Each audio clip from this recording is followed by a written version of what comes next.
Kita berdoa. Kepadamulah yang menciptakan langit dan bumi. Kepadamulah yang memberikan napas kehidupan kami. Sehingga kami masih di bumi dan belum datang ke surga berjumpa dengan Yesus Tuhan dan Juru Selamat kami. Engkau datang ke bumi dan engkau kembali ke surga. Kami lahir ke bumi, supaya kami dari bumi bisa juga ke surga sebagaimana engkau ada di surga. Engkau meninggalkan perkataanmu di bumi. Akhirnya perkataan inilah kami ulangi, supaya pengertian yang sama waktu Tuhan Yesus mengucapkannya, buatlah pengertian yang sama. Pagi hari ini kami dengar bahwa engkaulah Allah dan Juru Selamat kami, itulah Yesus. Amin. Mari kita baca. Bacaan kita sudah diketik ya bahannya ya. Tapi saya pakai Alkitab saya. Temanya secara sederhana ialah Yesus datang ke dunia untuk membela orang berdosa. Kedua, demikianlah sekarang tidak ada penghukuman bagi mereka yang ada di dalam Kristus. Dia dihakimi, tapi ada pembelanya Yesus. Sekarang dia tidak perlu lagi mengalami penghukuman itu. Itu diceritakan Tuhan Yesus dalam Yohanes pasal 8. Mari kita lihat cerita ini.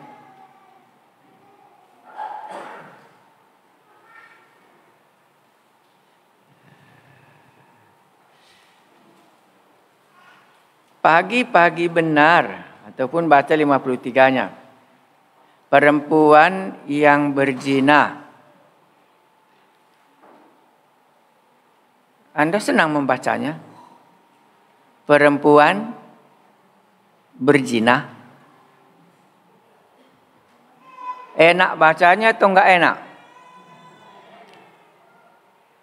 Supaya jangan berlalu dia. Ada pinangko katanya, enak dengarnya. Ada narkoba katanya, enak dengarnya. Jadi Alkitab ini tidak senantiasa enak dengarnya. Baru benar waktu kita membacanya. Saya baca. Perempuan yang berzina. Ini jelek sekali. Tapi dibuatlah supaya terungkap penyakit itu. Perzinahan inilah temanya di sini. Mari kita baca. Lalu mereka pulang masing-masing ke rumahnya. Tetapi Yesus pergi ke Bukit Zaitun. Pagi-pagi benar ia berada lagi di bait Allah. Dan seluruh rakyat datang kepadanya. Yohanes tidak tanggung-tanggung mengungkapkan kesan orang terhadap Yesus. Apa kesan Yesus terhadap Yesus? Apa kesan masyarakat dalam zaman ini? Pagi-pagi benar, ia berada lagi di bait Allah. Bait Allah ya. Bisa kan bedakan bait Allah dengan rumah ibadat? Satu sinagog, satu rumah Allah. Ini kan dipakainya di bait Allah. Bisa kan bedakan gereja dengan perpulungan jabu-jabu? Ya, bait Allah itu cuma satu. Itu di Yerusalem. Tapi kalau rumah ibadat orang Yahudi, asal 10 orang laki-laki ada di situ orang Yahudi, itu bisa buat rumah.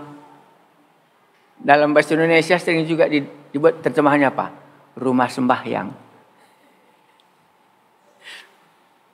Ya, mari kita baca. Pagi-pagi benar ia berada lagi di bait Allah. Dan seluruh rakyat datang kepadanya. Jadi jangan katakan kekristenan ini orangnya sedikit. Kita bukan minoritas kalau dalam Alkitab ini. Ya, karena itu yang benar. Makanya Yohanes tidak tanggung-tanggung. Dan seluruh rakyat datang kepadanya, kepada Yesus. Ia duduk dan mengajar mereka. Makanya sangat penting kali mengajar ya. Berarti Yesus di sini bukan berdiri. Malahan dia katakannya duduk. Maka ahli-ahli Taurat dan orang-orang Farisi membawa kepadanya seorang perempuan yang kedapatan berzina. Apa pekerjaan majelis ini di sini? Cari-cari orang yang berzina. Ada orang tukang ngintip. Itulah jahatnya keadaan dalam zaman itu. Bukan zaman ini yang jahat. Zaman dulu pun sudahnya diceritakan kejahatan. Zaman ini belum sejahatnya zaman Nuh. Jadi sudah jauh lebih jahat zaman Nuh. Dan sudah jahat zaman itu pada saat ini. Maka ahli-ahli Taurat dan orang-orang Farisi membawa kepadanya. Kepada siapa? Kepada Yesus. Seorang perempuan yang kedapatan nonton YouTube porno gitu. Kan begitu ini. Iya. Nonton YouTube porno dia sebelum datang ke gereja gitu. Ya. Lanjutkan. Ini golongan yang ramai, baru golongan orang Farisi datang ke gereja, dibawanya temannya ke gereja ya. Anda tadi kan mengajak kawan. Iya, dibawanya kawannya yang kebetulan dicarinya sedang nonton porno di kafe. Ayo nak katanya kan gitu ini. Mereka menempatkan perempuan itu di tengah-tengah lalu berkata kepada Yesus. Ya, apa katanya? Rabi, itu panggilan dalam bahasa Ibrani ya. Rabi itu artinya guru ya. Rabi, perempuan ini tertangkap basah. Oh, kan nonton dia kan. Ya, nonton dia ikut. Makanya tertangkap OTT katanya apa namanya. Saya tidak tahu kali banyak karena sudah lama di kampung. Anda baru tahu bahwa saya dari Kabanjahe PP Lau Baleng. Khotbah jam 10 sampai setengah 5. Kemarin itu. Jalan longsor bukan sedikit ke Lau Baleng. Semuanya longsor. Maka saya harapkan janganlah kita jalan malam. Aku bilang hari apa itu? Hari Minggu yang lalu. Itu jauh kali. Ya, ya begitulah. Ini Pak. Maka mereka menempatkan perempuan itu di tengah-tengah lalu berkata kepada Yesus, Rabi, perempuan ini tertangkap basah ketika ia sedang berbuat zina. Baru Musa dalam hukum Taurat memerintahkan kita. Bukan memerintahkan kita, memerintahkan dia gitu. Karena Yesus kan tidak ikut. Tapi dia pakai Yesus di situ. Jago dia, jago. Dilibatkannya Yesus.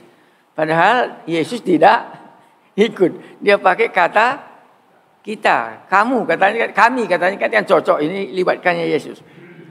Supaya nanti kita bisa mengerti sikap kita di dalam Yesus. Sering seperti orang ini melibatkan Yesus.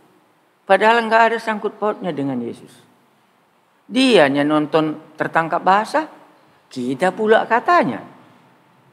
Akhirnya Yesus pun ikut terlibat. Kita katanya. Padahal dia hanya melakukannya. Oke? Mereka menempatkan perempuan itu di tengah-tengah lalu berkata kepada Yesus, Rabi, perempuan ini tertangkap basah ketika ia sedang berbuat zina. Musa dalam hukum Taurat memerintahkan kita untuk melempari perempuan-perempuan yang demikian. Apakah pendapatmu tentang hal itu? Ini orang yang datang kepada Yesus lain jenisnya. Yang satu ini datang menghadap Yesus lain jenisnya. Ya, nanti kalau ada pertanyaan, orang bagaimanakah orang Farisi ini? Bisa Anda ceritakan orang bagaimanakah orang Farisi ini? Kedua, orang bagaimanakah perempuan ini? Gampang ya? Sudah itu, aku ini orang yang bagaimana? Supaya jangan nanti kita ceritakan orang lain, diri kita sendiri, kita tidak ikut di dalam cerita itu. Oke, nanti Anda pikirkan. Nanti saya tanya, yang sudah tahu nanti saya suruh khotbah. Kan gantian, kan tidak selamanya ini kan betul. Ayat 6. Mereka mengatakan hal itu untuk mencobai Yesus, untuk mencobai Dia, supaya mereka memperoleh sesuatu untuk menyalahkan Yesus. Tetapi Yesus membungkuk lalu menulis dengan jarinya di tanah. Orang bagaimana orang Farisi ini? Mau menyalahkan Yesus. Itulah. Jadi banyak orang datang kepada Yesus bukan benar semua motivasinya. Ada yang mau menyalahkan Yesus, pura-pura dibawanya, ya. Tetapi bagaimana sikap Yesus? Itu yang nomor 1 di sini. Sikap Yesus tidak menjawab. Sikapnya bagaimana? Dia membungkuk saja. Dia tidak marah, tapi dia tidak kasih komentar dalam semua situasi ini. Nanti kita lanjutkan.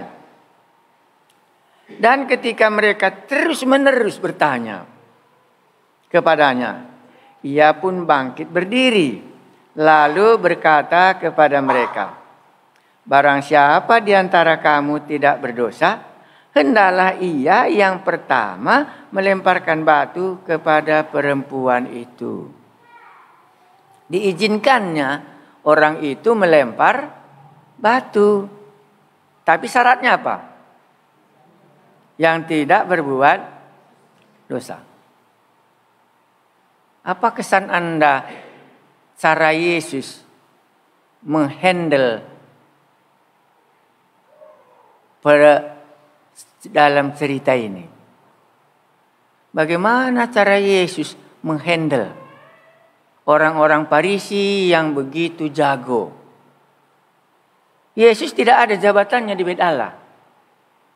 Yang punya jabatan di Bait Allah itulah orang-orang Farisi dan ahli-ahli Taurat ini, karena mereka yang biasa mengajar Taurat di gereja mereka di Bait Allah. Sekarang datang Yesus mengajar. Jadi secara organisasi tidak ada kuasanya mengajar. Jadi bagaimana Yesus menghandle-nya? Cuma dikatakannya, kalau ada di antara kamu yang tidak berbuat dosa, biarlah dia yang iya. Tahu kamu itu kenapa? Karena dalam undang-undang Taurat, kalau dia menjadi saksi atas kesalahan orang dan kesaksian itu benar, maka orang yang membawa kesaksian itulah yang pertama harus melempar dengan batu. Itu maksudnya di sini. Sesuai dengan undang-undang Taurat kita. Kalau memang kamu sudah menjadi saksi atas orang berdosa perempuan ini, engkaulah yang pertama melemparkannya. Tapi tidak boleh bahwa dia sama jenisnya dengan yang dilempar itu. Oke ya? Kita baca. Dan ketika mereka terus-menerus bertanya kepadanya, ia pun bangkit berdiri lalu berkata kepada mereka, barang siapa di antara kamu tidak berdosa, hendaklah ia yang pertama melemparkan batu kepada perempuan itu. Itu tertulis dalam Ulangan 17 ayat 7. Kita tidak baca. Saya hanya mengajar. Ya, the first witness, yang pertama melihat kesaksian ini terjadi, maka dialah yang pertama harus melemparkannya bahwa kesaksiannya itu benar. Ulangan 17 ayat 7, ayat 6, ayat 8. Lalu ia bungkuk pula dan menulis di tanah. Mungkin Anda akan berkata, bagaimana cara Yesus menghandle peristiwa ini? Dengan cara diam. Dengan kata diam. dan mengizinkan semua cerita itu terjadi. Diam. Berikutnya, nulis lagi dia di tanah. Gitu. Menurut Anda apa yang ditulisnya? Coba ya, siapa yang mau terka? Ada, kan ini pasti benar apa saja pun Anda katakan. Karena Yohanes tidak mau mengungkapkan apa yang ditulis Yesus. Kalau enggak mungkin taunya Yesus. Kalau enggak taunya Yohanes apa yang ditulis Yesus. Karena dialah menjadi saksi peristiwa ini. Tapi dia enggak mengungkapkannya supaya kita mencoba menerkanya. Menurut Anda apa yang ditulis Yesus di sini? Kan 2 kali ya. Tapi terus menerus kan gitu. Yesus menulis lagi. Siapa yang bisa terka coba? Terka saja.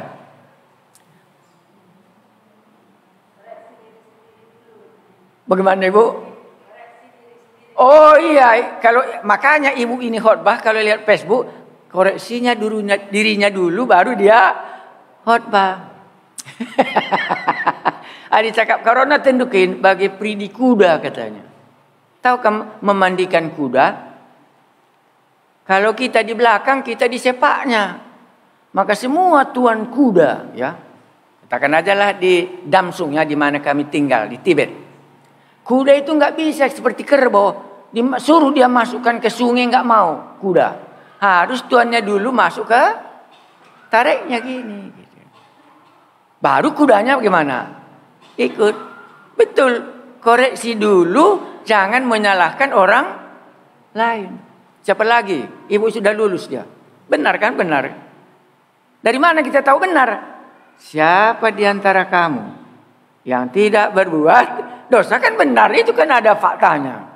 Ya, makanya koreksi diri sendiri dulu. Menurut Ulangan 17 ayat 7. Kalau memang kamu saksinya, kamulah pertama yang melemparkannya. Apalagi coba yuk. Joshua ada ide enggak? Enggak ada.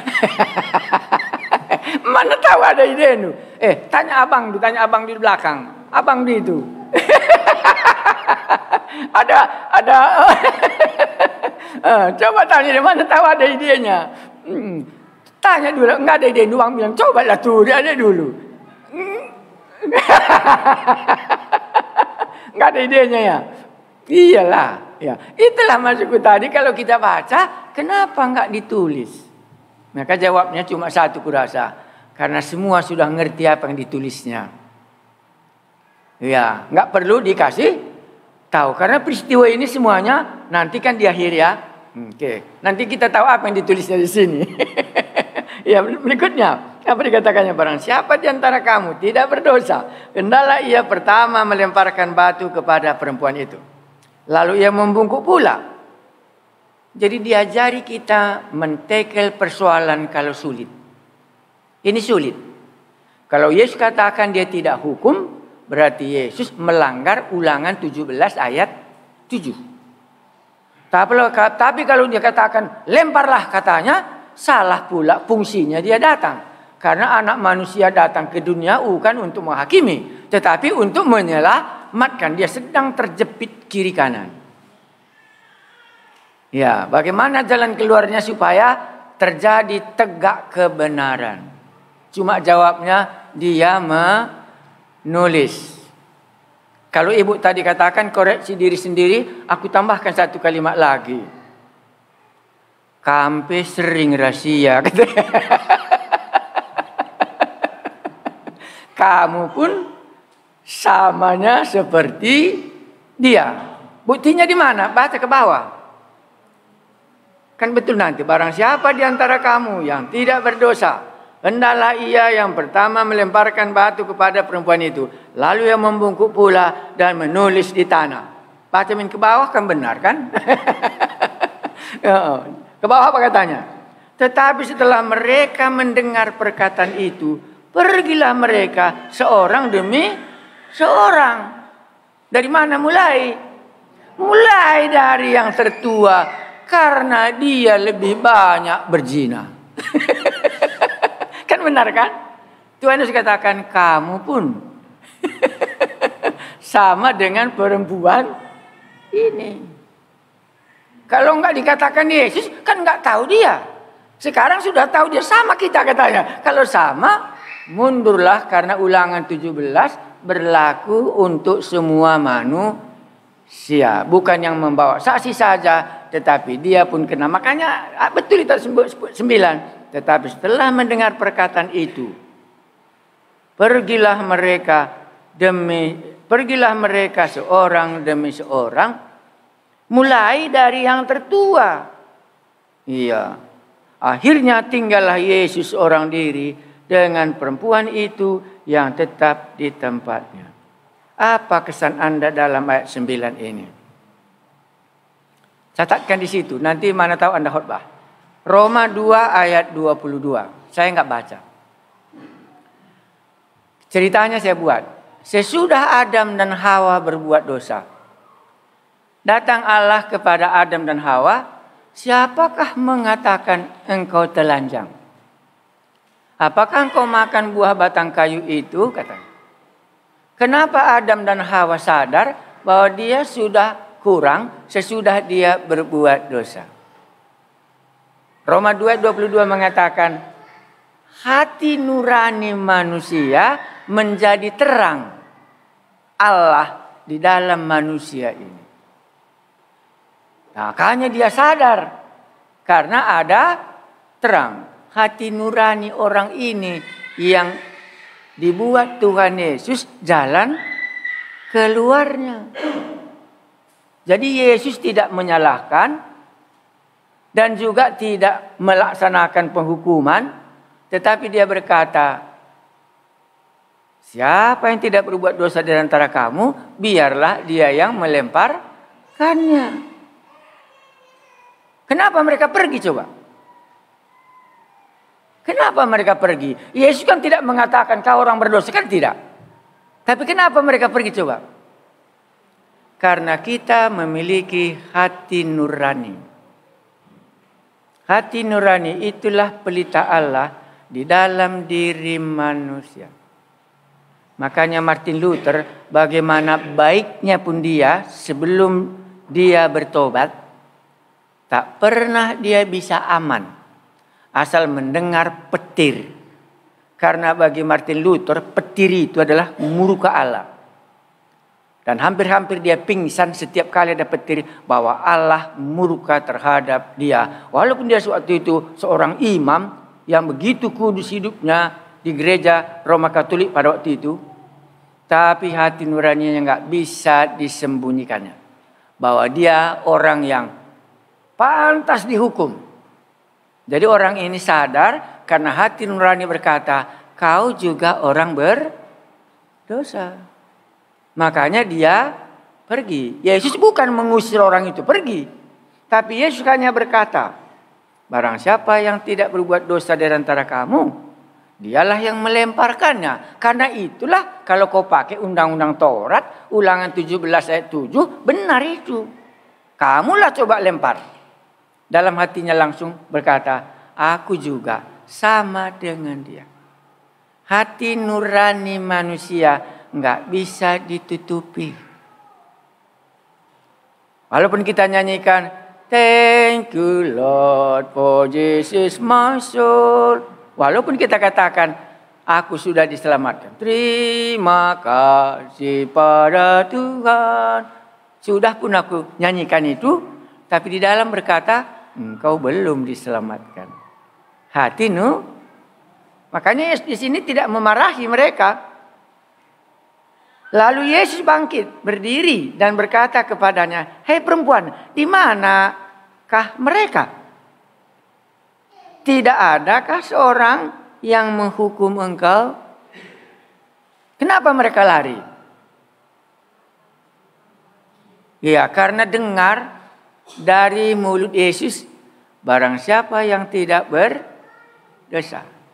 Maka semua kita di sini, termasuk saya, tidak bisa saya tunjukkan hati nurani saya, tapi itulah menjadi pelita Allah bagi saya. Ya, apakah aku salah atau aku benar? Hati nurani. Yesus pakai di sini bukan undang-undang Taurat, tetapi hati nurani manusia. Kemungkinannya itulah, saya nggak tahu, nanti tanya dokter-dokter yang bertobat. Yang paling banyak bertobat di dalam cerita pertobatan itu, satu cuma jabatan yang paling banyak, itu dokter. Menurut kawan saya alasannya, karena dokter waktu dia menghadapi kematian pasien, dilihatnya bagaimana struggling dalam bahasa Inggrisnya, melepaskan nafas ini dari tubuh ini.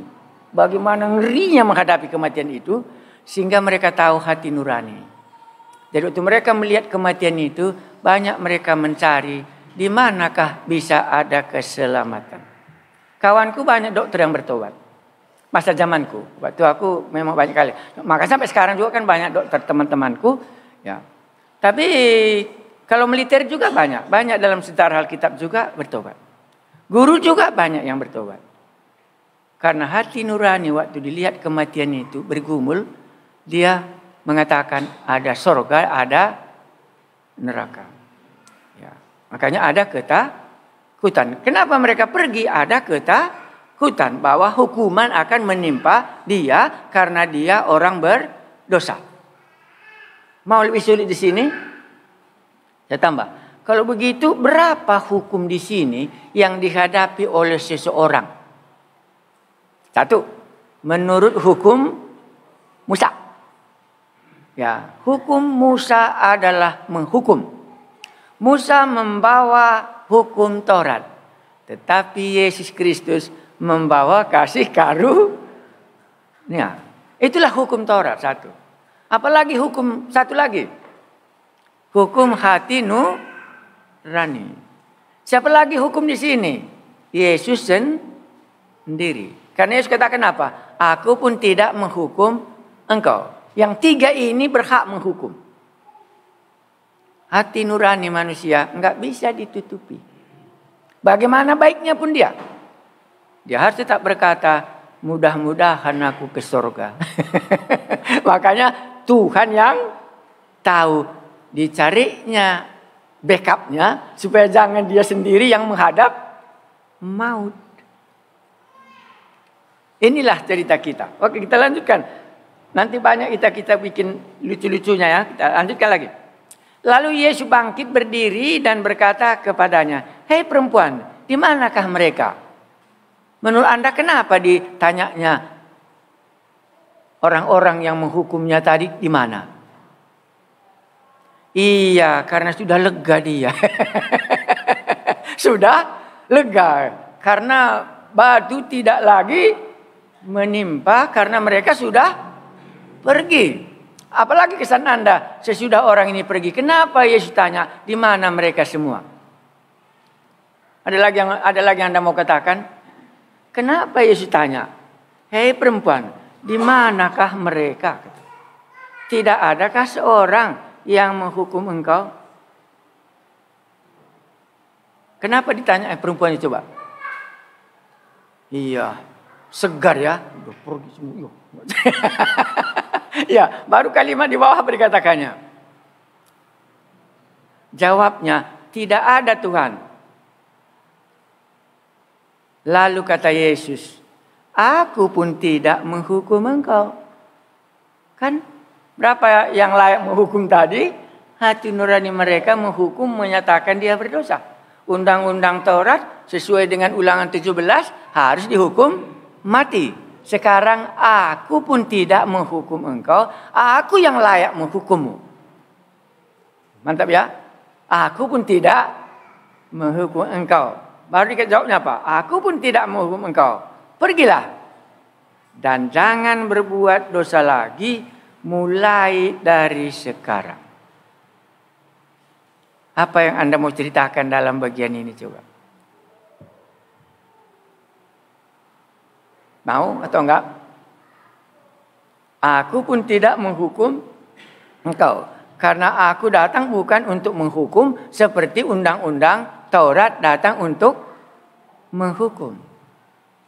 Tetapi di belakangnya apa? Enak bacanya atau enggak? Apa katanya? Iya, aku pun tidak menghukum engkau. Pergilah jangan berbuat dosa lagi. Ada komentar? Satu, apa yang dikatakan Yesus jadi ya. Pertama, siapa di antara kamu yang tidak berdosa, dialah melempar.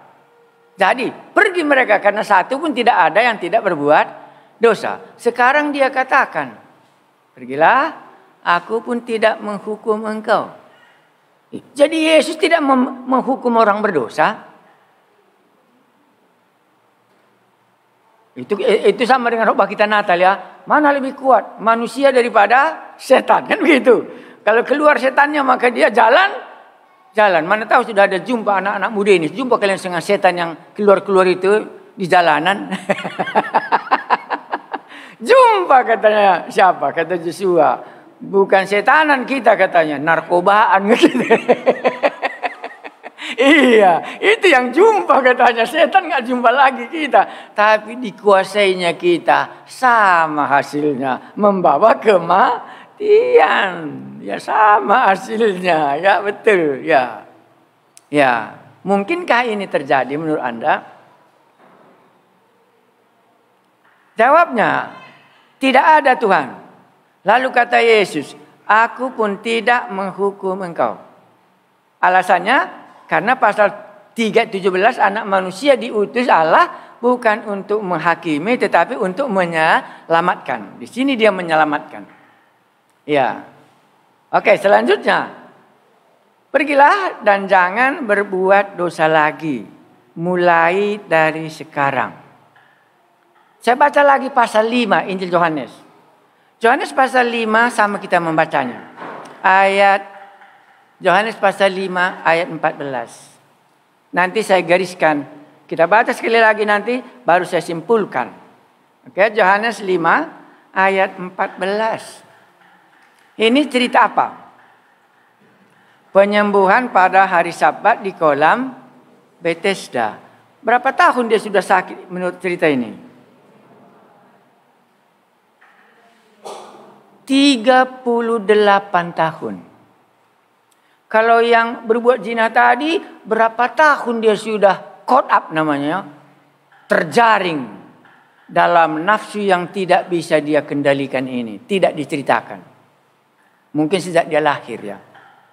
Mari kita baca, sesudah dia sembuh ini apa?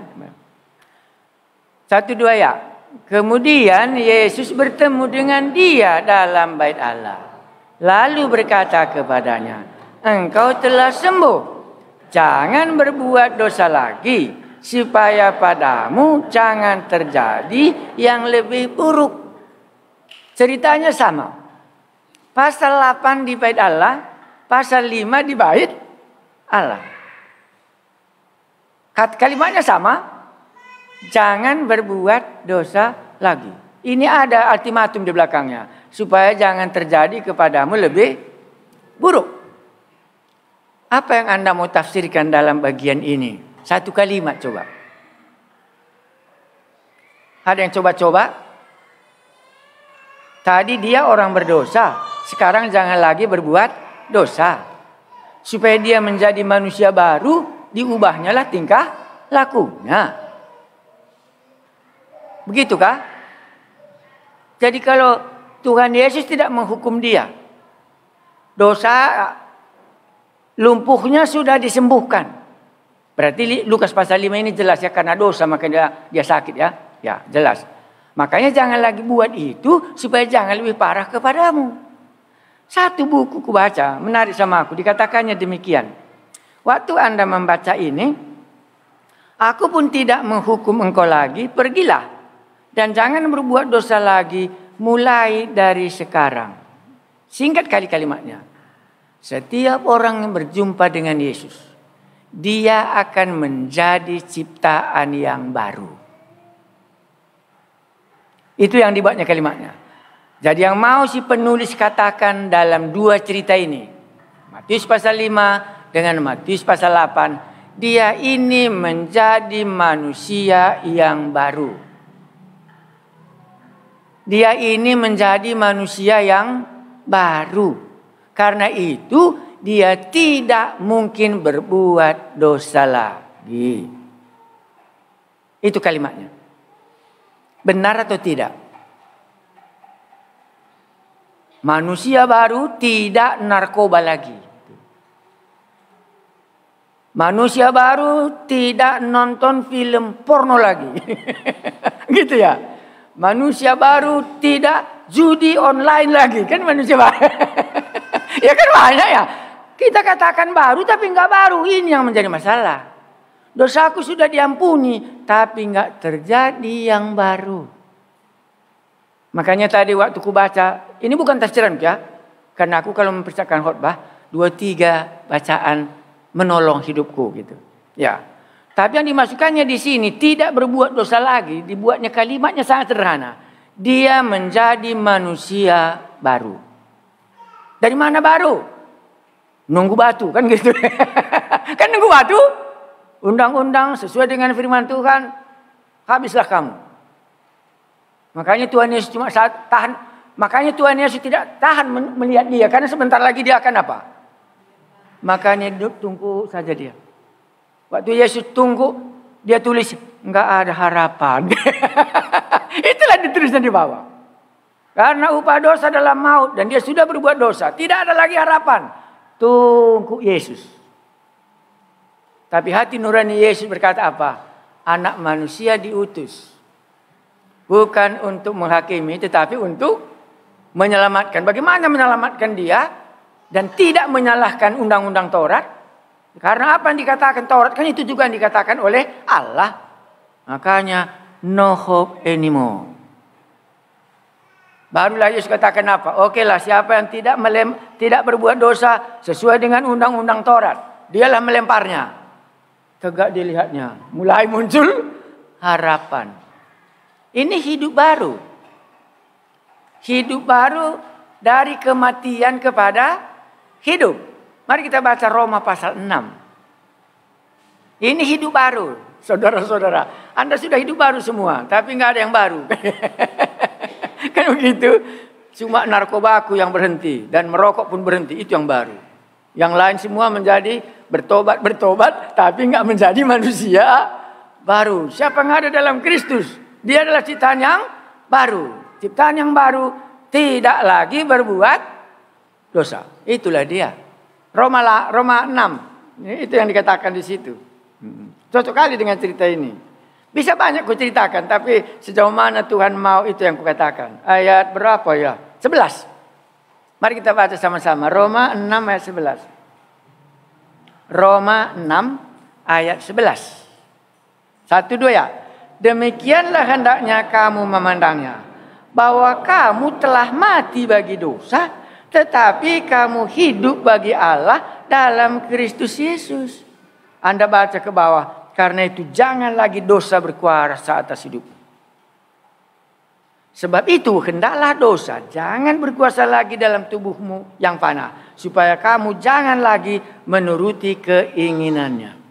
Demikianlah hendaknya kamu memandangnya, bahwa kamu telah mati. Jadi perempuan tadi sudah mati. Sesuai dengan undang-undang Taurat harus dilempari oleh batu. Dan Yesus menyelamatkannya. Mantap ya? Waktu Yesus menyelamatkannya, dia menjadi manusia baru. Tujuan Yesus menyelamatkan dia supaya dia menjadi manusia baru. Jangan lagi berbuat dosa. Kepada orang yang di kolam Bethesda itu pasal 5, 38 tahun dia di mana? Di kolam itu menunggu. Sudah mati 38 tahun. Dan Yesus menyembuhkannya. Dan waktu dia sembuh, jumpa lagi di bait Allah ya. Baru dikatakan, engkau telah sembuh. Mulai dari sekarang, jangan lagi berbuat dosa. Engkau telah menjadi manusia baru. Yang lama telah berlalu, yang baru sudah datang. Itu artinya menjadi orang yang bertobat. Ada yang ditanyakah? Mau ku ceritakan lagi? Paulus bertobat. Dahulu dia mau membinasakan Injil. Itu dalam ceritanya.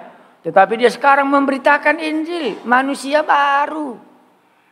Dulu dia membunuhi orang Kristen. Sekarang dia yang mau dibunuh oleh orang lain. Menjadi manusia baru. Itu arti ayat ini. Jangan lagi berbuat dosa mulai dari sekarang. Karena engkau telah menjadi manusia baru. Ya. Sekarang kamu telah berkeluarga. Kamu menjadi manusia baru. Jangan lagi cari laki-laki yang lain. Kan sederhana. Kamu sudah berkeluarga. Jangan lagi perempuan yang lain cari. Karena inilah keluargamu. Inilah keluarga yang baru. Bukan kita usahakan supaya jangan berbuat dosa. Itu lain. Itu bukan baru. Itu bukan status. Itu usaha. Itu bukan maksudnya nggak bisa diusahakan. Itu namanya pengudusan. Tapi ini hidup yang baru. Tadinya dia berbuat dosa seperti ini. Sekarang dia menjadi manusia baru. Sekarang kutanya. Yakinkah Anda? Jadikah yang dikatakan Yesus ini kepada kedua orang ini? Ini sekarang. Supaya jangan nanti kita cerita ini ambal-ambalnya saja. Jadikah yang dikatakan Yesus ini kepada kedua orang ini? Jangan lagi lah kau berbuat dosa. Supaya jangan terjadi lebih parah dalam hidupmu. Sejauh aku tahu Pak. Apa saja yang dikatakan Yesus. Tidak ada yang tidak terjadi. Maka bisa aku jamin. Perempuan yang berzinah ini. Sejak dari sini. Kapanpun dia tidak lagi berzinah. Karena apa yang dikatakan Yesus. Akan terjadi dalam hidupnya. Oke, sekarang saya buat sederhana. What is the purpose? Apa tujuan Yesus? Membangkitkan orang lumpuh, kolam Bethesda, dan membela orang berdosa, Yohanes pasal 8. Apa tujuannya? Apa? Apa tujuannya? Supaya dia ke surga? Loh, kok nggak dijawab? Nggak mau pulang nanti aku. Oke, kita buat. Kelas 2 apa jawabnya? Kelas 2. Ini kelas 1, ini kelas 2, ini kelas 3. Kelas 3 ini jawab semua. Kelas 1 yang paling dia. Padahal di situ kulihat yang pintar-pintar semua. Nah, jadi nanti kalau kita mendengar firman Tuhan. Dan kalau kita mengajar. Yakinkah kita? Apa tujuan Yesus tidak membiarkan batu membunuh perempuan ini? Jawabnya jelas ya. Anak manusia datang bukan untuk menghakimi, tetapi untuk menyelamatkan. Apa tujuan penyelamatan? Hah? Apa tujuan penyelamatan? Apa katanya tadi? Aku pun tidak menghukum engkau. Supaya apa? Supaya tidak berbuat lagi. Supaya tidak berbuat dosa lagi. Kalau kita baca Roma tadi, Roma 6 tadi ayat 11 itu, karena dia tidak bisa lagi berbuat dosa, karena dia sudah mati di dalam dosa itu.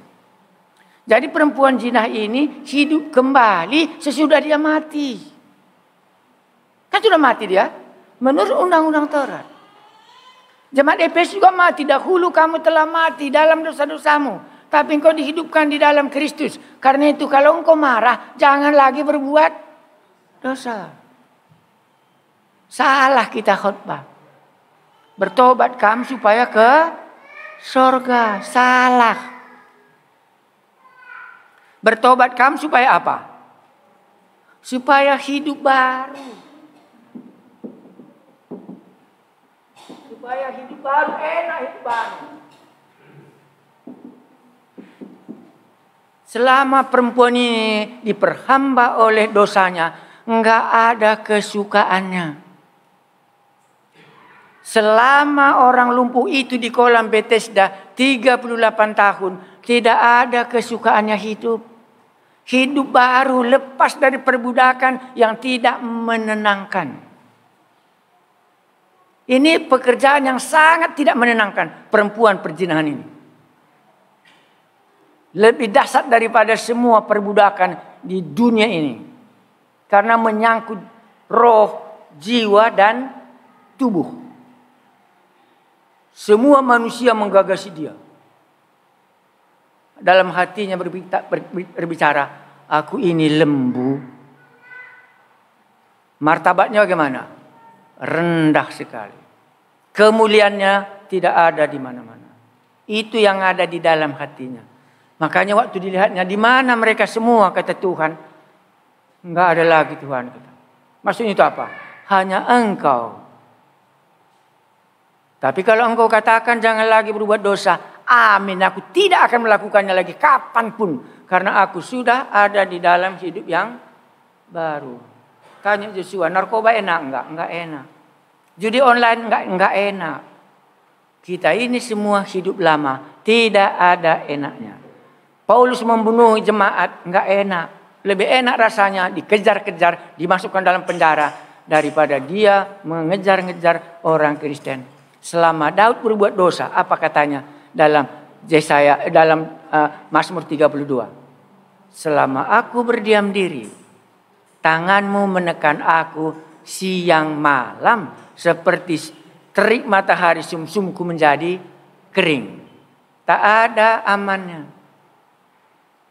Jadi jangan tanya saya, bolehkah kita nanti berhenti berbuat dosa kalau menjadi manusia baru? Pasti boleh. Kalau tidak, Yesus tidak akan katakan perkataannya ini.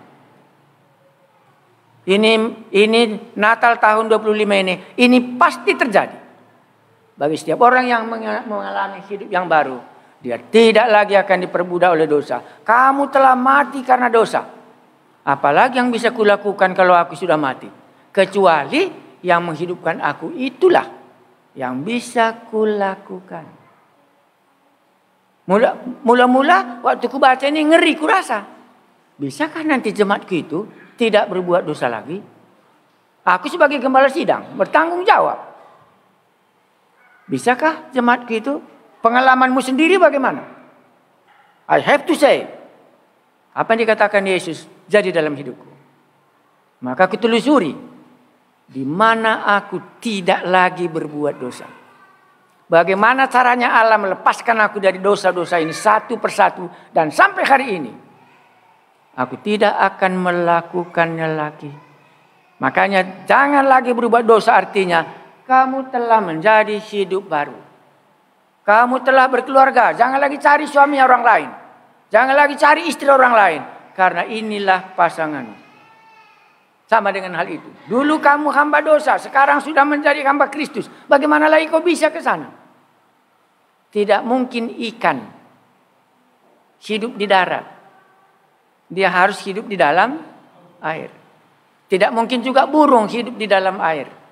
Karena dia memiliki hidup yang berbeda. Hidup yang baru dengan hidup yang lama sangat berbeda. Ya, inilah khotbah tahun 2024 ini. Aku yakin. Apa yang kukatakan, aku sendiri sudah mengalaminya. Tidak lagi menjadi hamba dosa ini. Ada kepastian karena Yesus katakan, kalau itu tidak mungkin dilakukan oleh manusia, juru selamat kita yang sudah menyelamatkan perempuan berzina ini tidak akan disampaikannya. Tapi karena dia bisa melakukannya, karena dia sudah menjadi manusia baru, makanya Yesus berani berkata, aku pun tidak menghukum engkau. Mulai dari sekarang sampai nanti di sorga, aku tidak akan menghukum engkau lagi. Untuk itulah aku membebaskan engkau, supaya engkau menjadi manusia baru, tidak lagi di dalam kuasa dosa itu. Itu artinya kalimat ini. Seringkali ini didiskusikan, mungkinkah? Mungkinkah? Kalau enggak mungkin apa yang dikatakan Yesus, ke surga pun nanti tidak mungkin. Makanya di sini akan Anda akan alami. Ini bisa benar terjadi. Mulai dari sekarang, engkau telah menjadi hidup baru. Jangan lagi berbuat dosa. Ada yang ditanya atau ada yang beriman pulang? Apa yang dikatakan Yesus ini akan jadi dalam hidupku tahun 2025. Kapanpun tidak lagi. Tanya Joshua, kapanpun dia tidak lagi narkoba. Kapanpun tidak lagi. Aku kapan pun tidak lagi akan memakai tabas-tabas untuk pengobatan supaya mereka sembuh. Kapan pun tidak lagi. Kapan pun tidak lagi nonton porno. Karena nggak suka lagi dia. Ini nggak berbaju, ini kerbau gitu langsung. Rendah kali mutumu gitu. Nasibmu seperti lembu kau. Langsung melihat look down. Bukan merasakan enaknya, tapi look down-nya. Ini manusia lembu. Jadi bagaimana dia bisa merangsang kita? Enggak mungkin. Kalau kita menjadi manusia baru. Manusia baru artinya berubah seperti ikan, berubah menjadi ini. Dia hidup di dalam lingkungannya. Tadi perempuan ini hidup lingkungannya di dalam perjinahan. Sekarang sesudah Yesus datang tidak lagi. Ini orang yang di kolam Bethesda ini 38 tahun. Dia sakit karena dosa. Saya kira sejak dari itu Tuhan Yesus katakan jangan lagi berbuat dosa. Supaya jangan lebih parah kepadamu terjadi. Dan dia tidak akan berbuat dosa ini lagi. Makanya artinya apa? Hidup baru. Bukan menang dari dosa. Kalau menang dari dosa kan pergumulan. Ini status. Makanya tafsiran yang satu itu senang kali aku. Kalau enggak buku yang lain diajarinya. Bagaimana supaya kita bisa menang dari dosa. Itu bukan hidup baru. Itu teknik. Ini bukan teknik. Status hidup baru. Sering kita baca siapa yang ada dalam Kristus. Dia menjadi ciptaan yang baru. Yang lama sudah berlalu. Sesungguhnya yang baru sudah datang. Waktu diperiksa. Enggak ada yang lama. Enggak ada yang baru. Sampai maun. Terusan dari tahun ke tahun. Ini khotbah kan dari imanku. Ada khotbah mengajar. Ada khotbah iman. Cukupkah? Bisa kita semua ini kalau menjadi manusia baru tidak berbuat dosa lagi? Amin. Nanti Anda katakan, Natal ini sekali ini Tuhan aku akan mendengar apa yang kau katakan. Aku akan menjadi manusia baru. Tidak bisa lagi diperhamba oleh dosa. Aku tidak akan dihukum oleh Yesus. Tujuannya tidak menghukum aku sampai sekarang. Supaya aku stop main dosa ini. Barulah nanti akhirnya kemana? Ya ke surga lah. Kan gak marah aku khotbah. Meyakinkan itu yang aku mau tadi. Karena sudah aku gumulkan kemarin. Tadi malam aku berdoa gimana menyampaikan khotbah ini. Tidak gampang. Bisa banyak cara ya. Tapi khotbah yang pertama ini. Tidak lagi kita berbuat dosa.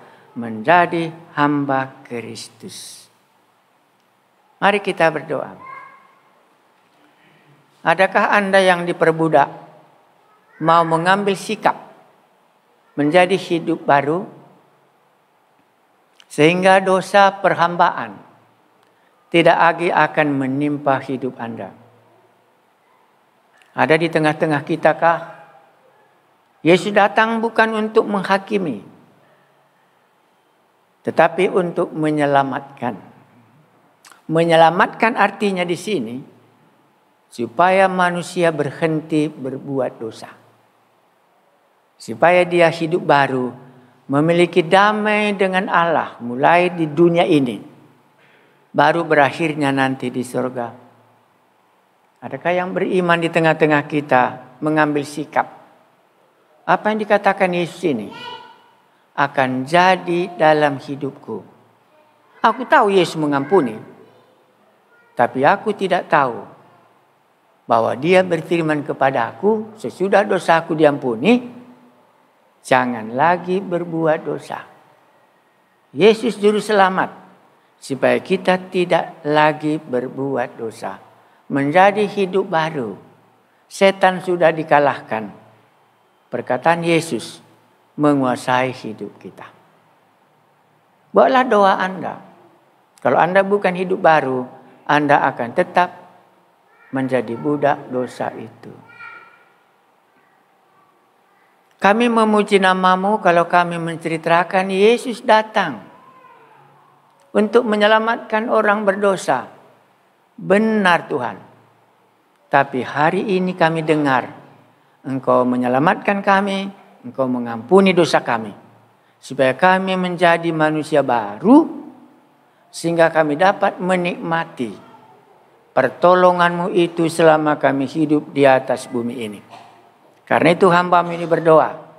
Sebagaimana Engkau telah menolong hamba-Mu ini sejak dari muda, tolonglah anak-anak mudaku ini, supaya mereka bisa yakin dosa tidak lagi berkuasa dalam hidup mereka. Mereka merasa jijik karena mereka sudah memiliki hidup yang baru itu. Terima kasih Tuhan, apa yang Kau katakan dalam zaman-Mu. Sekarang pun Engkau ada di tengah-tengah kami. Engkau juga yang berbicara kepada kami satu persatu. Terpujilah nama-Mu yang datang untuk membela orang berdosa dan menyelamatkan kami. Engkau datang bukan menghukum, tapi menyelamatkan orang berdosa ini. Kami sembah dan sujud Yesus Juru Selamat kami, Pembela kami, mulai dari sekarang sampai selama-lamanya.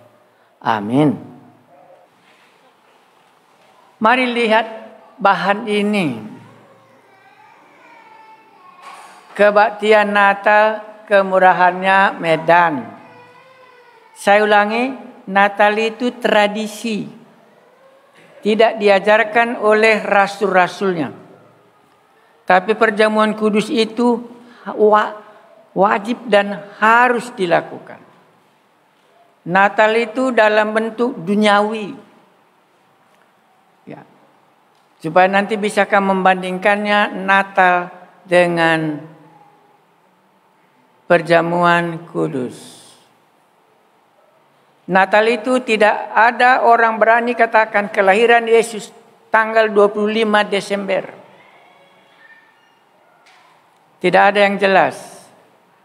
Karena gereja tidak merayakan Natal pada permulaan diri gereja.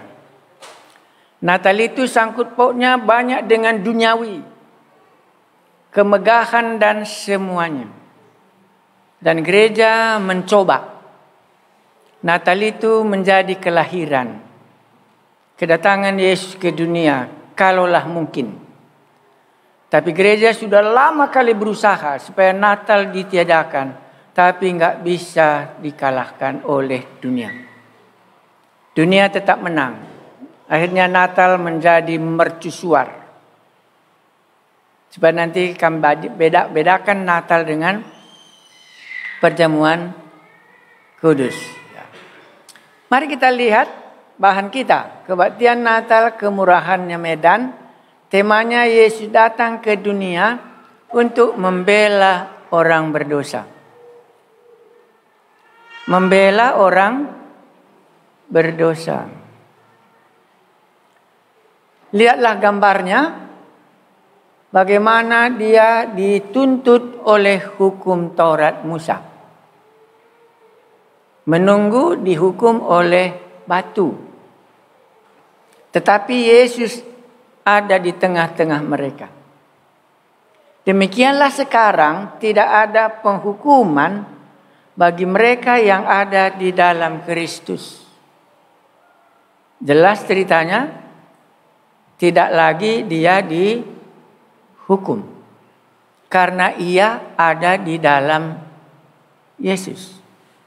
Semua yang menuduh, semua yang menuntut harus meninggalkan Yesus dan perempuan itu. Tetapi Yesus katakan, aku pun tidak menghukum engkau.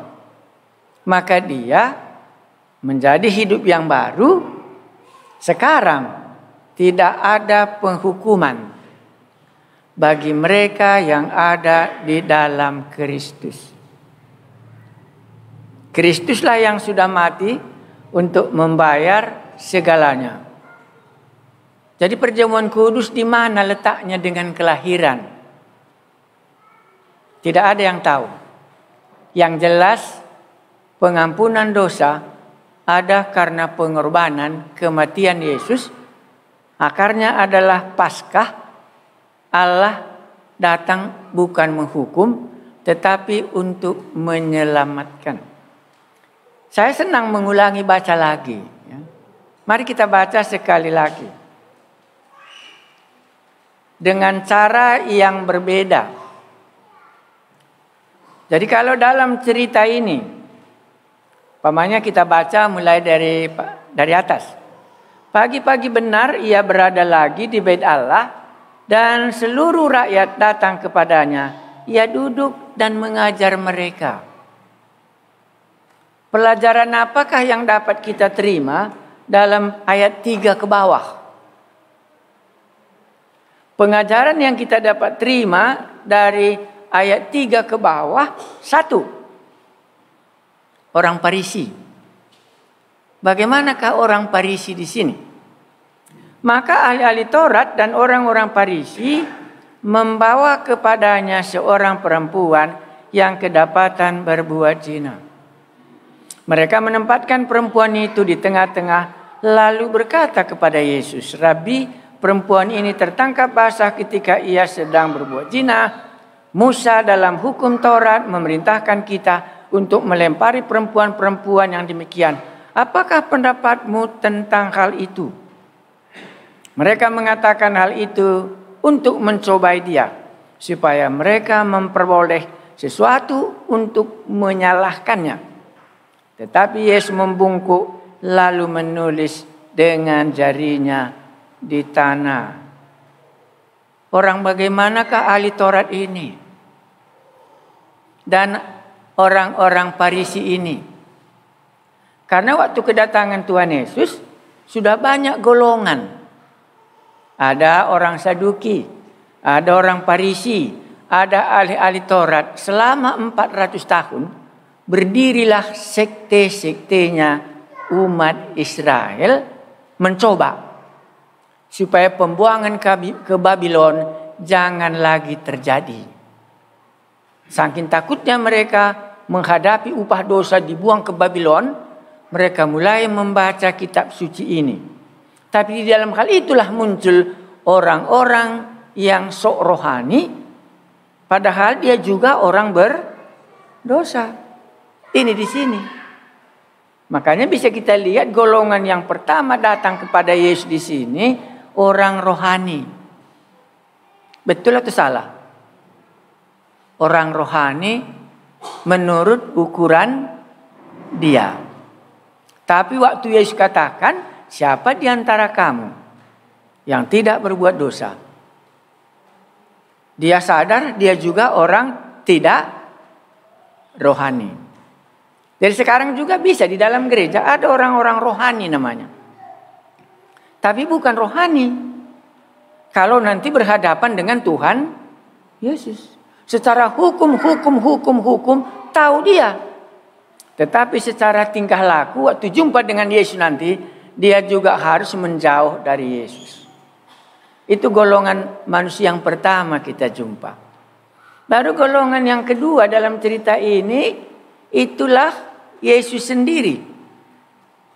Ayat 6. Mereka mengatakan hal itu untuk mencobai Yesus, supaya mereka memperoleh sesuatu untuk menyalahkannya.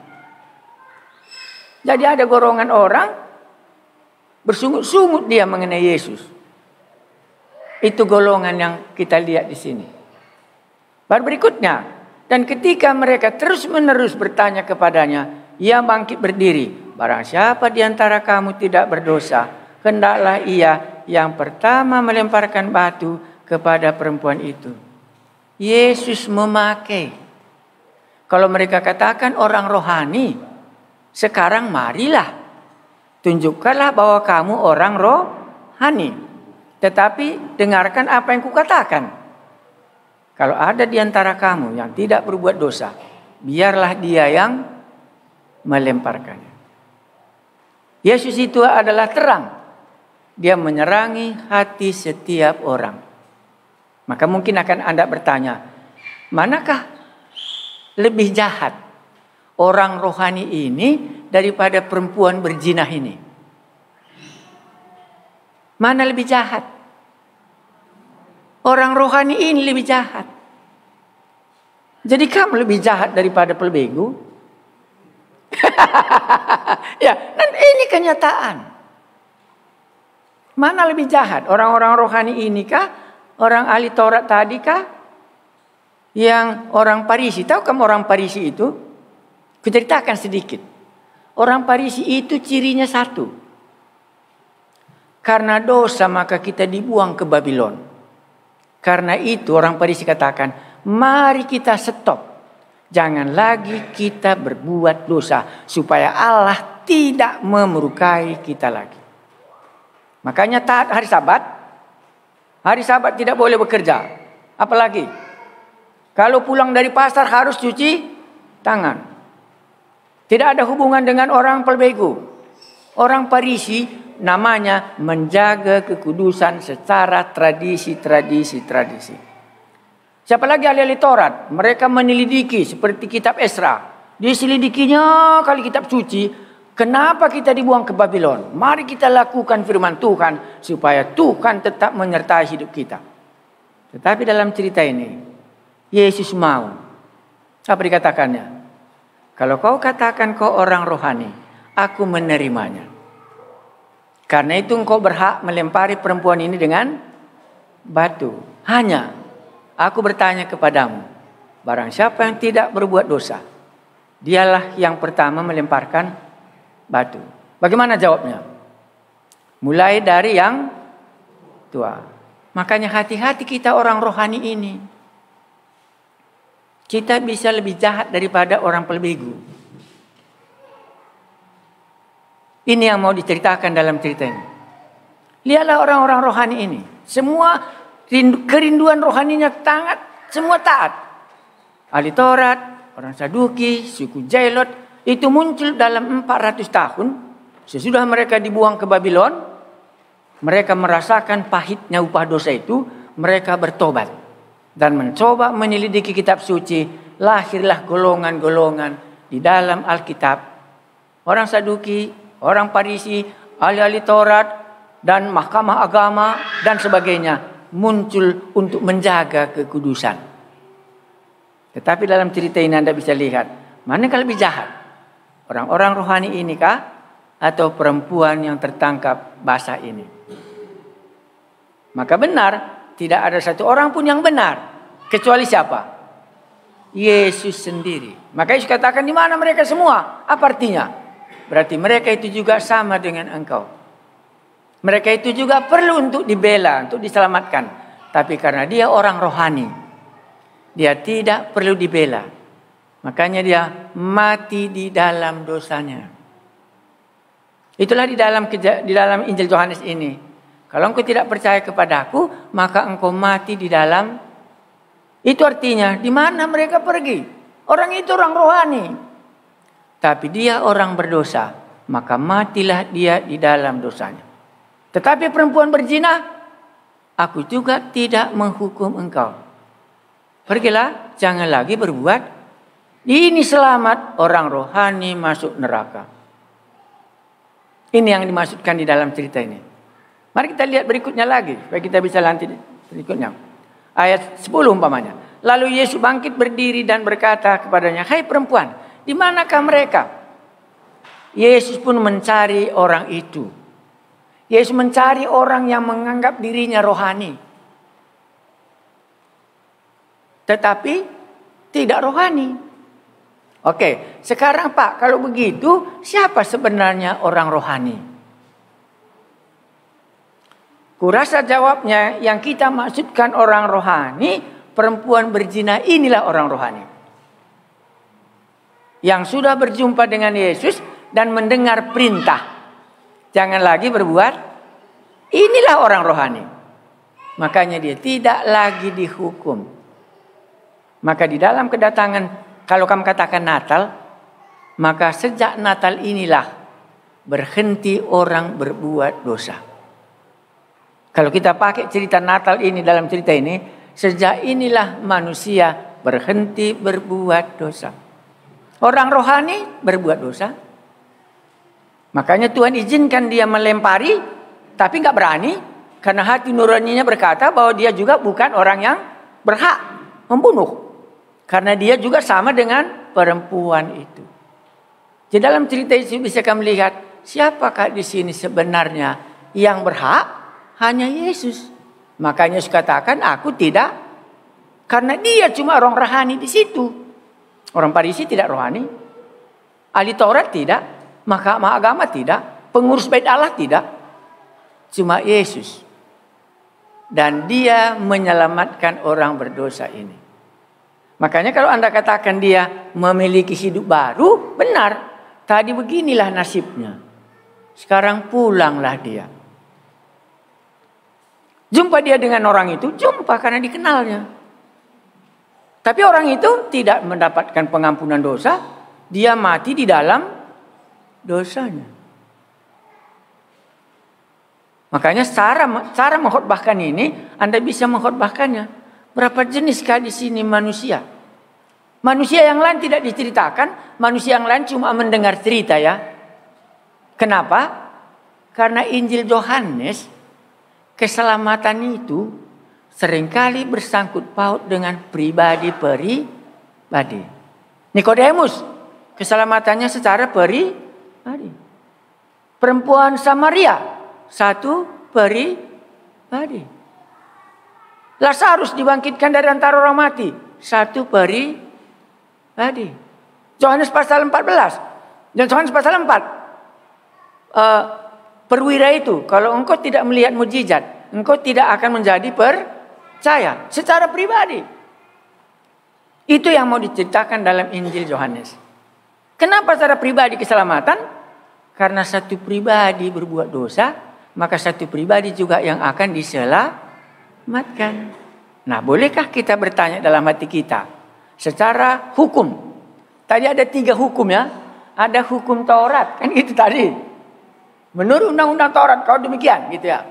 Baru ada hukum hati nurani. Ya, kurasa itu dipakai Musa. Marilah kita baca, jangan nanti cerita saja saya, Anda nggak dapat. Kisah Rasul 26 kurasa. Di mana Paulus berkata, dengan hati nurani yang bersih. Lupa aku, tadi malam mau kucatatkan, tapi lupa aku. Oh ini, Kisah Rasul 24 ayat 16. Jadi kalau kamu belajar ayat ini, Kisah Rasul 24 ayat 16. Kalau kamu mengeksegesi ayat 9. Ayat 9. Ini bisa kamu baca Roma 2 ayat 22. Bisa kamu baca Kisah Rasul 24 ayat 16. Ini berbicara hukum hati nurani. Hukum hati nurani. Ini yang menghukum manusia. Baru menurut undang-undang Taurat, kita harus dihukum mati. Itu terletak dalam ayat 5. Ayat 5 ada undang-undang hukum Taurat itu Ulangan 17 ayat 7. Baru ada undang-undangnya Tuhan Yesus. Ada 3. Ini 1 Taurat, 2 hati nurani, 3 adalah hukum Tuhan Yesus. Hukum Taurat nyata, orang berzina harus dihukum. Makanya dilempari. Hati nurani tidak kelihatan. Tetapi dia berkata-kata di dalam hati bahwa engkau juga orang berdosa. Baru Yesus menyatakan terang. Aku tidak menghukum kamu. Aku yang layak menghukum. Hukum Taurat dan orang Farisi tidak layak menghukum engkau. Tapi akulah yang layak menghukum engkau. Mari kita baca Kisah 24 tadi. Nanti bisa Anda Kisah Rasul 24 ayat 16 tadi kebilangnya. Ya. Sebab itu aku senantiasa berusaha untuk hidup dengan hati nurani yang murni di hadapan Allah dan manusia. Karena hati nurani ini menuduh.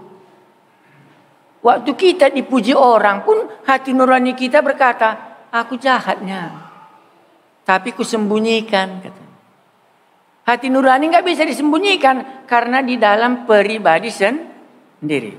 Makanya waktu Yesus katakan, barang siapa yang di antara kamu yang tidak berbuat dosa, dialah yang melempari perempuan ini. Yesus memakai hukum hati nurani manusia untuk menerangi dirinya orang-orang Farisi dan ahli-ahli Taurat itu. Baru mereka pergi. Kenapa pergi? Karena hati nuraninya berkata, dia orang berdosa. Yang hadir kita hari ini, hati nurani nanti Anda akan bawa.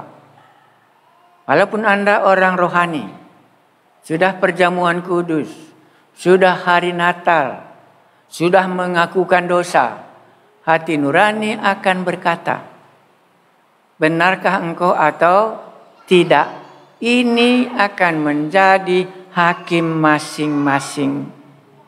Maka Paulus katakan di sini, aku memelihara hati nurani. Sebab itu aku senantiasa berusaha untuk hidup dengan hati nurani yang murni di hadapan Allah dan manusia. Bisa manusia katakan kita orang rohani, tapi hati nurani kita berkata, no. Bisa orang katakan kita jahat, tetapi hati nurani kita tidak menuduh kita. Maka amanlah hidup kita. Barulah nanti yang memutuskan, Tuhan Yesus dan aku pun tidak menghukum engkau.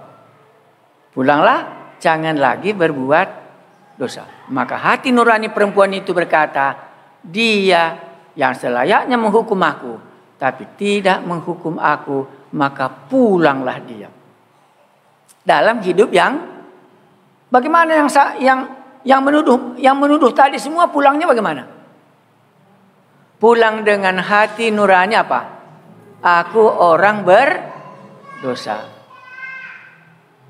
Pulanglah dia dengan di dalam hatinya berkata, aku orang berdosa. Ku coba menghakimi orang berzina itu, tetapi aku yang seharusnya juga dilempari batu. Inilah nanti standar waktu hari penghakiman, waktu Yesus datang. Karena banyak orang yang tidak mempunyai hukum-hukum Taurat. Orang-orang yang tidak beragama, nggak ada undang-undangnya seperti kita kitab suci. Tapi masing-masing manusia rupanya ada undang-undang yang Tuhan taruh di dalam hatinya. Makanya begitu Adam dan Hawa berbuat dosa, sebelum pun Allah datang, Adam sudah sembunyi dan lari dari hadapan Allah. Karena hati nuraninya sudah berkata, aku sudah melawan Allah. Adakah yang Anda mau tanyakan? Bagaimana Anda menghadapi hati nurani? Bukan firman Tuhan yang mengatakan kita berdosa, tapi diriku sendiri mengatakan, upah dosa adalah maut. Itulah aku. Hati nurani.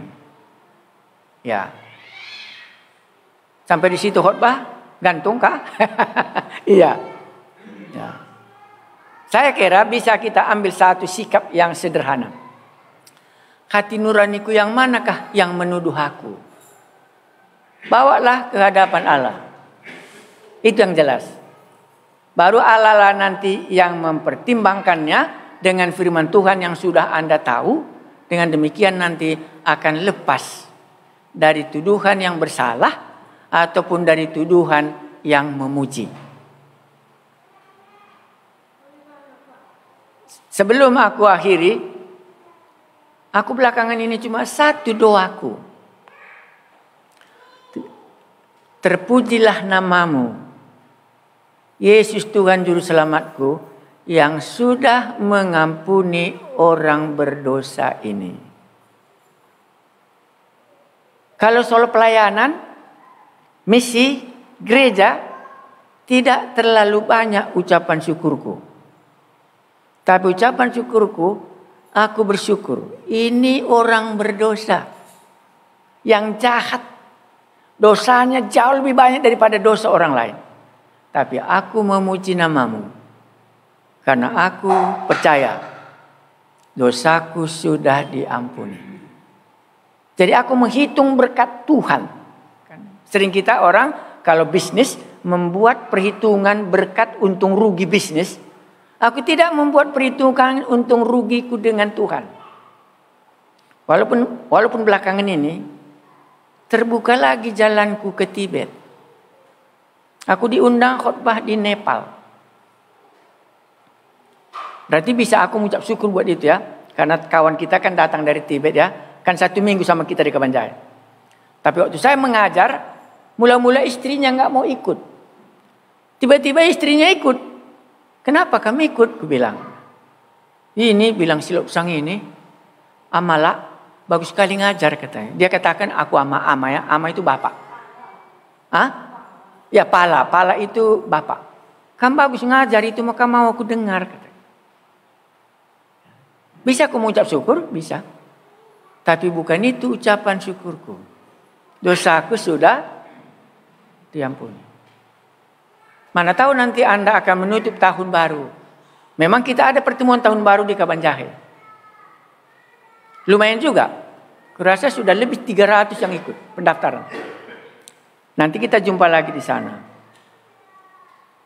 Apa yang mau tanya, Mam?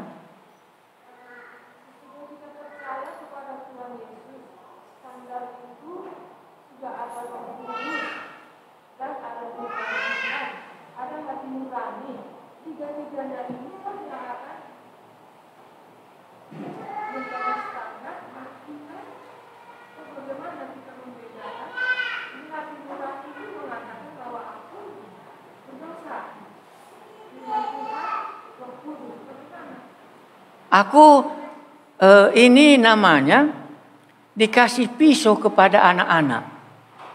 Makanya nggak aku jawab.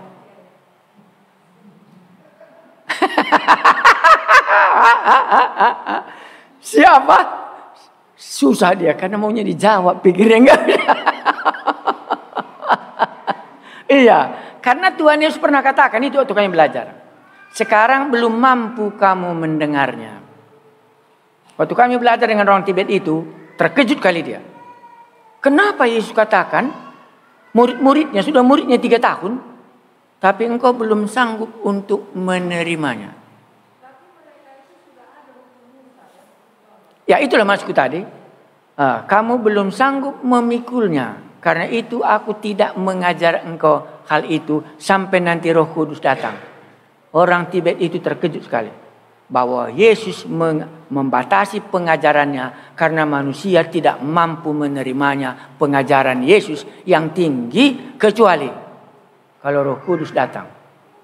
Waktu aku jelaskan itu sama dia, jadi terbuka kali pikirannya membedakannya dengan agama Buddha.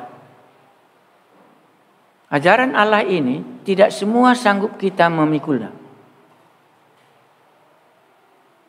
Makanya sejauh mana yang bisa kita mengerti, sejauh itu yang kita bawa. Makanya tadi orang rohani tadi kan benar rasanya kan? Hebat aku pikirnya. Ahli Taurat, orang Farisi menjaga kekudusan dan waktu menghadapi pengadilan peot dia kan. Iya, waktu Yesus katakan siapa yang tidak berdosa dari antara kamu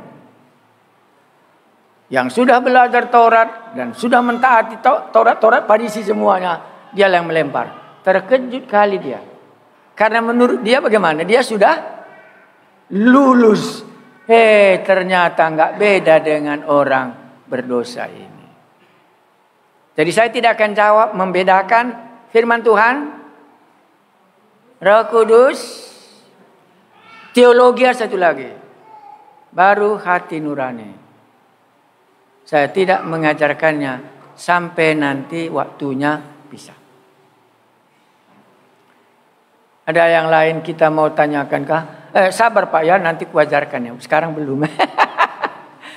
Karena kalau Joshua ini senang dia diajar, hanya kubatasi gitu. Karena pasti nanti belum semua bisa ditelan. Pelan-pelan bisa. Ya. Makanya hari ini jangan lagi berbuat dosa. Semua dunia teologi mengatakan ini tidak bisa dilakukan. Tapi waktu Anda dengar yang dimasukkan Yesus, jangan lagi kau berbuat dosa dari sekarang, dia menjadi hidup yang baru.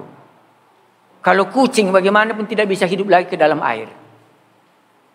Ikan bagaimanapun tidak bisa lagi hidup di daratan. Karena kamu telah memiliki benih ilahi di dalam engkau. Tidak mungkin engkau berbuat dosa lagi. Maka kita tidak bisa di dalam air, kan nggak bisa. Karena kita memiliki hidup yang berbeda dengan ikan. Tadi dia orang berdosa, sekarang dia orang yang dibenarkan. Kan statusnya baru. Tadi dia sudah mati menurut lempari batu, sekarang dia hidup kembali. Itulah makanya, hendaklah kamu demikian memandangnya. Dahulu kamu sudah mati karena dosa, sekarang hidup untuk Allah. Bagaimana bisa lagi? Cukupkah? Iya. Jumpa nanti kita di tahun baru, tanggal 31, tanggal 1, tanggal 2. Datanglah ke Kaban Jahe yang tahu bahasa Karo. Tidak bayar. Makan minum kita di sana. Ya, kalau sempit lah ya, tapi itulah keadaan kita. Ya, mulai dari tanggal 31, orang Medan bisa makan siang di sana. Orang Kaban Jahe tidak, karena kami dekat. Ya, makan siang disiapkan untuk orang yang jauh. Untuk orang yang dekat, tanggal 31 mulainya jam 3 sore. Cukupkah Natal ndu ini, perjamuan kudus ndu, penyerahan anak dan baptisan? Orang rohani kah? Orang ahli Taurat kah? Tidak. Orang siapa yang ada di dalam Kristus tidak lagi perlu menjalani hukuman. Maka itulah ucapan syukurku. Karena aku di dalam Yesus tidak perlu lagi menjalani penghukuman. Bukan karena aku orang rohani, bukan karena aku pengkhotbah, bukan karena misioneri, bukan karena guru agama, bukan. Siapa yang ada di dalam Kristus. Itu kata kunci. Jangan tambahi embel-embel yang lain. Kalau kamu tambahi embel-embel yang lain, nanti hati nurani akan mulai ribut. Ya, nanti kita gagal mengikut Yesus. Apa doa kita ya? Tahun baru berarti aku nggak di sini. Tanggal 29 kami di Kaban Jahe. Ada baptisan, ada perjamuan kudus. Perjamuan kudus mungkin nggak ada karena terlalu ramai. Kalau ramai aku hindari perjamuan kudusnya, nggak mau aku. Pasti nanti ramai kalau tanggal 29 minggu depan. Itulah maka aku nggak di sini minggu lalu. Karena harus aku Natal di Lobalang. Karena orang Lobalang tidak ikut Natal lagi ke Kaban Jahe. Kita sudah terlalu ramai. Waktu Natal di Kaban Jahe juga kurang makanan karena terlalu banyak datang orang. Kami taksir nggak akan sampai 500 datang. Tapi rupanya 700 yang datang. Maka kurang makanan. Salah perkiraan. Sudah dibatalkan sana jangan lagi datang, sana jangan datang. Itu maka aku pergi ke Tiga Binanga dan aku pergi ke Lobalang. Supaya jangan mereka datang. Medan tanggal 25 kita Natal, maka saya di sini hari ini. Ya, tapi mereka rupanya sudah terbiasa datang. Jadi mereka pulang gitu. Ya, pertemuan tahun baru pun nanti demikian. Inilah pertama. Nanti kalau ramai kita bagi lagi yang sini sebagian, sini sebagian. Sudah pulang dengan hati nurani orang Parisi? Orang apa namanya tadi? Orang rohani. Lebih baik pulang perempuan tertangkap basah. Pulang dengan hore, tidak ada lagi hukuman. Barang siapa yang ada di dalam Kristus, maka dia tidak perlu lagi menjalani hukuman. Hari kita berdoa.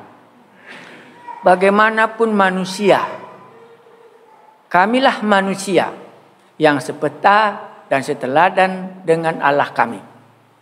Yang hembusan Allah napas ada di dalam hidup kami. Itulah membuat kami bersuka cita hidup. Karena ada Allah kami, ada hubungan kami dengan Engkau. Itulah sebabnya Yesus datang dari sorga mengunjungi kami di bumi. Dalam cerita tadi banyak cerita orang berdosa. Tapi Yesus datang bukan untuk menghukum, tetapi menyelamatkan manusia yang Engkau telah ciptakan ini. Sehingga siapa yang ada di dalam Kristus tidak perlu lagi menjalani hukuman. Seperti orang Parisi dan ahli-ahli Taurat, pulang dia dengan membawa hukuman. Mengaku dalam hatinya bahwa dia orang berdosa. Terima kasih Tuhan kami Yesus, kami telah mendengar firman-Mu. Siapa yang ada di dalam Kristus, dia tidak perlu lagi menjalani hukuman. Itulah ucapan syukur kami yang lebih besar dalam tahun ini. Dosa kami sudah diampuni. Terpujilah namamu sampai selama-lamanya. Sekarang kami berdoa, berkatilah kami satu persatu waktu kami pulang. Supaya kami membawa berkat dari Tuhan Yesus yang sudah menjadi pembela kami. Kiranya damai sejahtera Allah Bapa. Kalau sudah terjadi pengampunan, maka pulanglah perempuan itu dengan damai. Dengan sejahtera Kristus yang tidak menghukum, maka pulanglah perempuan itu dengan sejahtera. Dengan pertolongan Roh Kudus, maka pulanglah perempuan ini tidak lagi berbuat dosa. Terpujilah namamu yang meyakinkan kami. Oleh pertolongan Roh Kudus, mulai dari hari ini kami tidak lagi akan berbuat dosa sampai Yesus datang kedua kali. Amin.